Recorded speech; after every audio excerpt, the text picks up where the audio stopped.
Intercom wants more of the nice people visiting your website to give you money. So they took that little chat bubble in the corner of a website and packed it with automatic meeting booking, data capture on leads, conversational bots, and more. Intercom user Elegant Themes added Intercom to their site and now convert 25% of leads through live chat. Go to intercom.com/deals to jump on customer intent in the moment. Then see everything else Intercom can do. That's intercom.com/deals. Hey, welcome back. It's time for another episode of Sales Pipeline Radio. So grab your board. We're going to swim out into the sea of ideas with a couple of surfers there sitting at the beach somewhere sipping a cold one here, Matt Heinz. Well, if by cold one you mean seltzer water, then absolutely. We are hooked up here in the middle of a Thursday work day. Paul, how is it that we are this close? Summer is now almost officially over. It's unbelievable. It is. So my wife's birthday is this Saturday, which as a summer beach girl, she's always like, why is my birthday literally on the transition to fall? It's some cruel and unusual every year. It should just be in fall. Yeah. Yeah, I don't know. I don't know which day. I can never remember like which day is summer, which day is fall, or does it happen like at 1:35 on one day or something? Summer has fallen. That's all I'm going to tell you here. It feels that way here today. That is absolutely true. Well, appreciate everyone joining us on another episode of Sales Pipeline Radio here today. A very special episode. Remember back in the sitcom days when they would have you'd have a sitcom and then every once in a while they say, today on a very special episode of Sales Pipeline Radio. Absolutely. We have very special episode. We've featured Josh Baez a couple times in the past. We're going to have him again today to talk a little bit about making great plans and visions into a reality, which he is doing magic for our clients every day. So excited to have him here. Yes, Paul. And I hope he gets especially close to the microphone here because we want to hear every special word he has to say here. Yeah, so we've got a total hacked up system over here. I'm using my normal Blue Yeti. I have headphones on. He did not hear you say that. He is literally he can see you but cannot hear you. Okay. I'm lip reading right now. So I will remind him that he needs to get really close to the microphone when he uncomfortably close to the two of you sharing that microphone. We'll figure it out. And look, this is an amateur podcast, my friends. We have a professional producer, but on my side of the microphone, it is 100% amateur. So, we've never set the precedent. Yeah, no. Well, so speaking of that, if you're still listening, thank you for joining us today on Sales Pipeline Radio. We are joining you live on the Funnel Media Radio Network, as always, at 2:30 Eastern, 11:30 Pacific. For those of you listening during your work day, thank you very much for joining us. If you're listening on the podcast, whether this is your first episode or 200th episode, we appreciate having you. We have streaked by the 100,000 user level, and we continue to grow our audience. It is amazing and humbling, and I'm so thankful for everyone listening. So thank you very much for joining us. And if you want to catch up, or if you missed one someday and you want to listen to any other episodes, you can catch every episode of Sales Pipeline Radio, past, present, and future at salespipelineradio.com. We are featuring each week some of the best and brightest minds in B2B sales and marketing, and this week is no different on a very special episode of Sales Pipeline Radio. We have Josh Baez. He is a client engagement manager here at Heinz Marketing. He's been with us for over 4 years, which in and of itself is amazing, Josh. The fact that you have stuck with us and that you have not given up on this train. Been living in the IT closet all this time. Excited to have Josh here, and we've had Josh on the program before a couple times talking about a variety of topics. But what I want to do today is talk about the difference between 1,000-foot level and ground level, quite honestly. I think, and I was talking with a client about this the other day, there's so many frameworks. There's so much research out there about what you could do. There's benchmarks and frameworks and strategic guidance and lots of ideas of what campaigns can look like. When I was at Microsoft, we spent a lot of time writing PowerPoint decks, and you're not going to execute anything off a PowerPoint deck. Moving strategy into execution, moving vision into actual results requires a focus on the right work. And so I want to spend some time talking about that. And Josh, I know specifically with clients you've been working with, we've been refining this process. Talk a little bit about what it takes to take a good idea. An executive sponsor comes into the room, waves their arm, says, here's what you want to do. Your CMO comes in, has an idea. They leave and expect it to get published. They expect it to get executed. What does it take to do that well? First of all, Matt, thank you for having me on the third time. I'm officially a recurring guest. I think at this point, the recurring backup, as we called myself. That's not really fair. You are not. That makes it sound like we don't want you here. Although in true, I'm a big SNL fan. A couple more times, you're going to be in a 5-timers club. We'll get you a jacket. We'll get you the whole deal. It'll be fine. Well, to answer your question, I think that the hardest part about turning strategy into tactics is really the fact that You really need to make sure that what you're doing can actually be implemented. It's one thing to just say like, oh, I want an ABM program, right? But then it's another thing to actually think through, well, what are the individual pieces that actually make up that ABM program, and how can we actually turn those pieces into executionable tactics? And so the way that we've started doing it, and this is a framework, like you said, it's constantly been refined over the years that I've been here and even before then. And I feel like we've come to a pretty good place with how we turn these strategies into more tactical things. One of them is that we like to build out the approach that we use. So based on, the theme or the concept that we're going for, understand, well, what's sales involvement in this? What's marketing's involvement in this? What are the different collaborative activities that each of the teams are doing? And then from there, we can then determine, okay, well, what makes sense here? Is it outbound marketing? Are we doing inbound marketing? Is this a direct mail play? Is this going to be a one-to-one sales approach play? And then from there, like, you can continue to kind of refine that and dig down deeper to really better understand, who's responsible for what. When are these different initiatives going to take place? And then from there, you can better determine your next steps. So I love that. I mean, there's a lot of moving parts, right, when you get to execution. And I think knowing what some of those are up front is really important to making them work. When you first started answering that, you talked about like having these grand visions and making sure that they're things you can execute. And I think sometimes up front, we don't necessarily know that, right? Mm-hmm. And I think, knowing we don't necessarily want to stifle the creative process. We don't want to stifle the brainstorming up front of saying like, what if we did this? What if we tried that? Yeah. Just because we don't yet know if we can execute it. But my question to you is not about how to brainstorm that. If you take an idea and sort of figure out how to execute it, if it doesn't work or it's too complicated or simply isn't possible, like what's that process, and how do you sort of create some realistic expectations with your client or with your boss on what could actually get implemented either at all or within profitable economics of the pipeline? I think that a lot of people typically come into a room for marketing and they have a list of campaign ideas, and that's great. Like, you can have as many ideas as you want. I don't care if you have 10, 20, 30. You can tell me as many ideas as you want, but when it comes time to actually turn those into a plan, like, we need to really focus up. And I think that the way that you do that is you understand where's the low-hanging fruit. What opportunities do we have now that we can utilize and make the most of now? Okay, you have an email marketing program. Well, then outbound email sounds like a good way to do it. If you don't have a retargeting system, for example, maybe retargeting isn't in phase one, but it's something that you guys can work towards. So I think that it's a matter of understanding and acknowledging what can you do now and being okay with the fact that you might not be able to do something that you want to do in the next 30 days, but you can work towards that for the next 60 or 90. Talking today on Sales Pipeline Radio with Heinz Marketing Client Engagement Manager Josh Baez. He is a plant dad. He is a Death Cab for Cutie super fan. And we're talking about how to take things from strategy into execution. The other element in doing that is time, right? So you can have your CEO, your CMO come into the room, wave arms, say, this is why I want to try this. I want to get this out there. Let's get this focus done. Let's get this done. Things never happen as fast as sometimes we want them to. I mean, even internally, get a little more sophisticated in how we manage Heinz Marketing. Now I am the client, and I'm like, why does it take this long?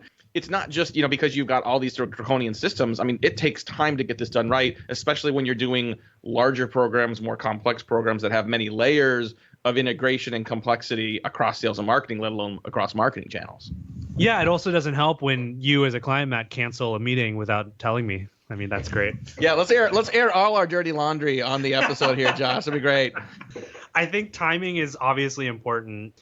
I need to work on this. I notoriously would err on doing things faster. I think that myself, I know the level of work that I'm able to do in the level of time that I'm typically able to do it. But when you start working with a team and the larger that team grows, you need to start being aware of how other people work, how other people time their different deliverables and how they integrate with the rest of the program. And I think that in terms of timing, it's probably better to err on the side of caution.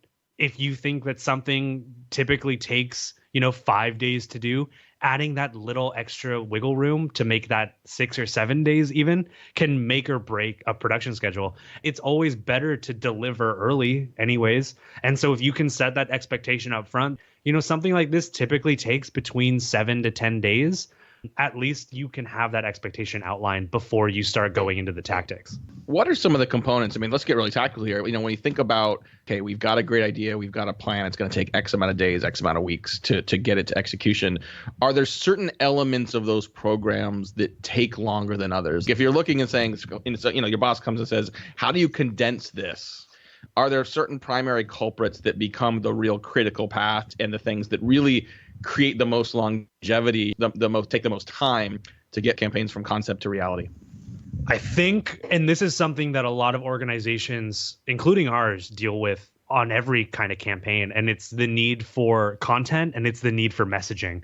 And I think that a lot of organizations will make the mistake of thinking, oh, well, let's just launch this campaign. We can do it. Like, we have the resources to do it. Let's just launch this campaign. But they forget about the key elements of that campaign being, oh, do we actually have content to offer? Do we have something meaningful that the audience can actually engage with? Do we have the right messaging for this audience? Are we talking to them in a relevant way that's actually meaningful to them, or are we just selling our product? Do we even know who our audience is? We might say, oh, I want to target this industry. Okay, well, that's great. But do we have emails for them? Do we even know who these people are? Do we even know what kind of titles we want to go for? There are so many kind of subsequent paths that you can go on for each of these, and having a really solid foundation of who your target audience is, what your messaging is, and what your content is can really impact the rest of your entire program. It lets you be smarter, it lets you act faster, it lets you be more strategic in that way. Campaign success or fail in the details, right? I mean, you think about, I don't know about you, Josh, but like in 11 years of doing this, if I had a nickel for every time I had a client or even a prospect say, it's just an email, give me 5 minutes, I'll write the email, we'll get it out. And a professional marketer will say, okay, so what are you going to say? And why does the prospect care about that? And by the way, who's it going to go to? And do you have accurate, up-to-date contact information for them? Is it going to get delivered? Is it going to look good? Are you going to spell check it? Is anyone going to do quality control to make sure you didn't screw something up inadvertently, accidentally, which we all do all the time with emails that we just write in Outlook to each other, right? So I don't mean to get into sort of rapid fire mode just to sort of make anyone feel bad that says I can write an email in 5 minutes. Sure, you can.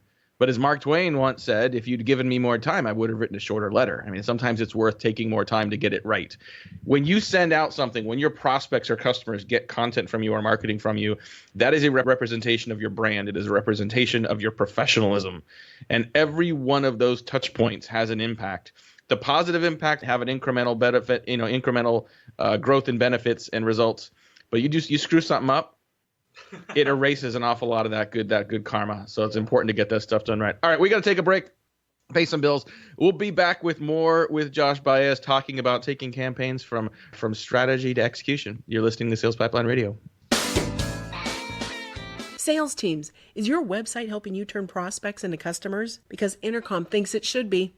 Intercom makes that little chat bubble in the corner of a website. That's their messenger. But it's so much more than that. The Intercom Messenger is designed for businesses to jump on customer intent in the moment. It connects you when you're there or automatically books meetings and captures data on leads when you're away. You'll sell more efficiently. Like Intercom user Elegant Themes. They added the Intercom Messenger to their site and now convert 25% of their leads to paid subscriptions through live chat. Just having the messenger sparked valuable customer conversations that Elegant Themes might not have had otherwise. That's Intercom's whole deal, connecting you with customers while they're on your website with timely, personal insights. Because when customers have a great experience, it's great for business too. Help your website help you land more customers, then see everything else Intercom can do. Go to intercom.com/deals today. That's intercom.com/deals. Okay, we've given Matt time enough to flip the burgers over and to refill the glasses, so let's pick up the conversation here. You think it's just a party up here all the time, Paul? That we're just enjoying ourselves. I'm hoping that you're going to share some with me because I've eaten all the beer nuts today. I've had all the pretzels, and I'm hungry. I'm ready for some. I know you're giving me good, substantial food for thought, but I need some food for the body here as well. This Saturday is my wife's birthday, and what she really wants to do is just hang out at home, relax, and her request for food was chicken wings and cheesecake. Wow. So we're doing chicken wings and cheesecake on Saturday, and then I'm basically just going to run all day on Sunday, basically, just to sort of get that back out of my system. There you go. All right. Well, thanks again for joining us, coming back to us on Sales Pipeline Radio. We've got Josh Baez today. He's our client engagement manager here at Heinz Marketing. We're talking about moving programs from idea and strategy into execution. We've been talking about doing it the right way, taking the time to think through all the details.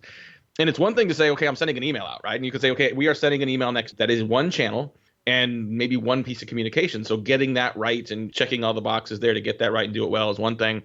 But what if we're talking about a body of work campaign? What if we're talking about various channels that are integrated together? How do you actually coordinate the orchestration of all those different channels together just within marketing? And we'll talk about sales and marketing collaboration here in a second, but just within marketing channels, what are some of your best practices for getting that coordinated and orchestrated well? Yeah, it's tough. It's not an easy orchestration to do. I think that with marketing teams, there needs to be, everyone knows about the sales and marketing alignment need, but there's an even greater need for the people within the own marketing organization to be aligned. If there's even one person who's a little bit ambiguous on what they're doing and why they're doing it, it can cause a whole kind of like spiraling effect on the team, on the program.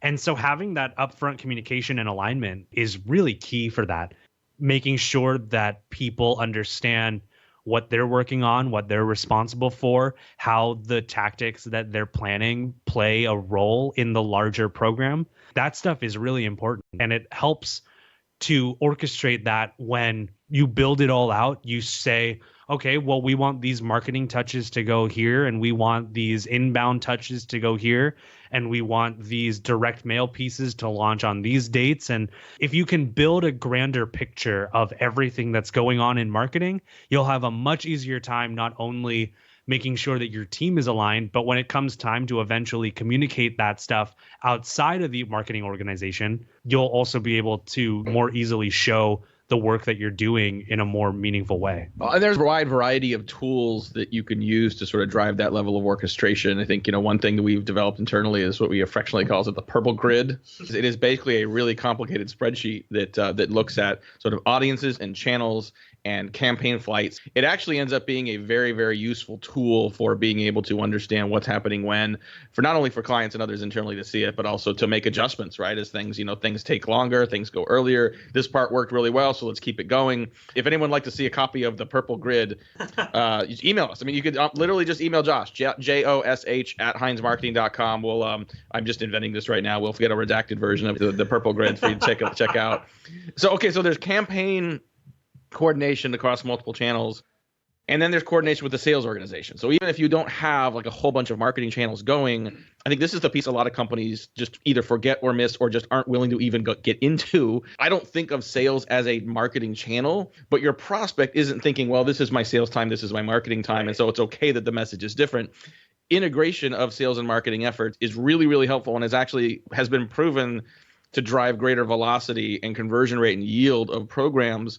Doing that, though, when it's not just sort of coordinating digital platforms or campaigns, doing that where you're coordinating with people across departments is a challenge in and of itself. What have you found most useful and successful in doing that? Yeah, I think that comes down to a metric discussion more than anything.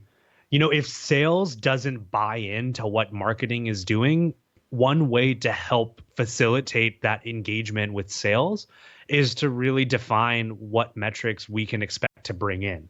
So I think that the way that we've been starting to think about metrics, Matt, is in three different ways. You have your campaign level metrics. Those are more of what people are calling vanity metrics. You have your marketing performance metrics, which are more about how are leads being engaged at the top and middle of the funnel. And then you have your revenue metrics, which are metrics that more directly impact sales. They more directly impact the organization. And so if you can kind of tie in all of those kinds of metrics together under your campaign umbrella, I think that you'll be able to better understand where marketing plays a role, where sales plays a role, and where the handoff is between sales and marketing to better integrate between the two. Just wrapping up here in a few more minutes with Josh Baez. He's one of our client engagement managers here at Heinz Marketing.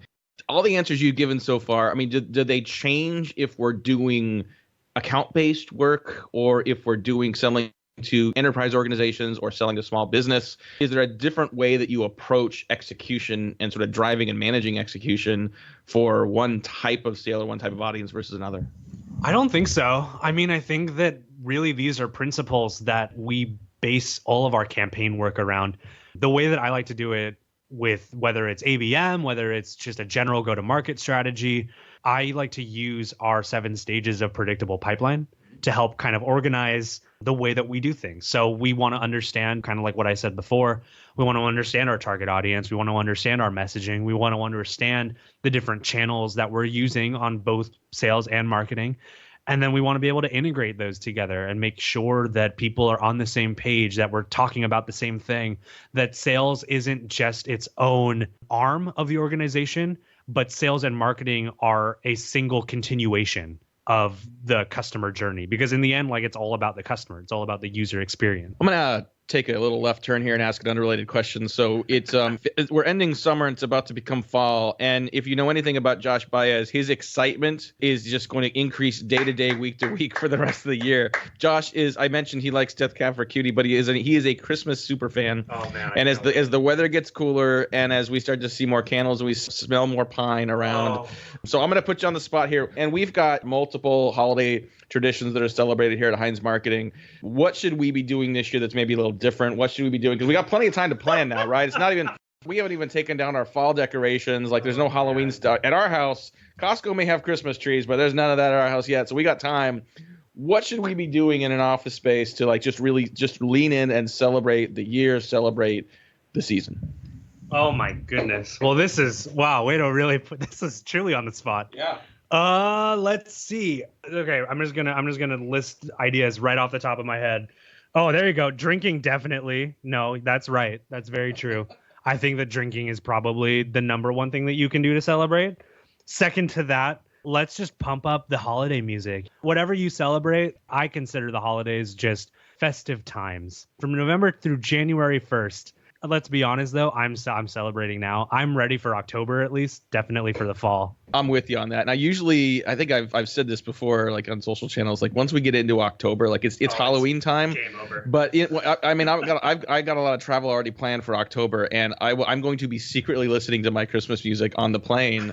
I just know some of that music is so phenomenal. Like, why do we limit ourselves to less than a month's time? That's what I'm saying. Yeah, it's just it's not right. So the question now is, Paul, like what do you think the over under is now, especially now that I brought this up?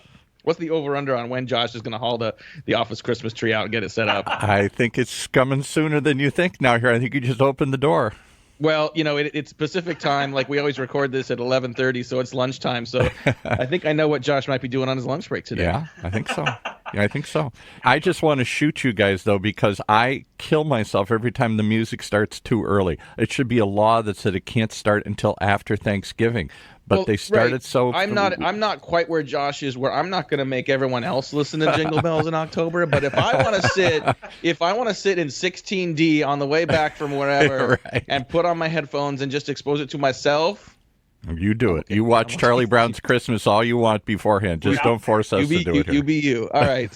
Speaking of you, thank you for listening to a very special episode of Sales Pipeline Radio. If you like this conversation. A Christmas episode early. Yeah. Yeah. No. In all seriousness, I think we're some really, really good feedback and advice from Josh on just being really focused and operational and being intentional and being realistic about how to execute programs. And if you'd like to share this with other colleagues on your team, if you'd like to force your CMO to listen to this to understand why things take some time, you will find the replay of this episode at salespipelineradio.com in a couple days. And next week, we'll have an edited transcript of this up on Heinz Marketing as well. Got a lot of great guests coming up over the next few weeks, so make sure you continue to join us. But until then, from my great producer, Paul, this is Matt Heinz. Thanks for joining us for another episode of Sales Pipeline Radio. Well, ho, ho, ho, you've been listening to another episode of Sales Pipeline Radio. It's Christmas in September on the Funnel Radio Network.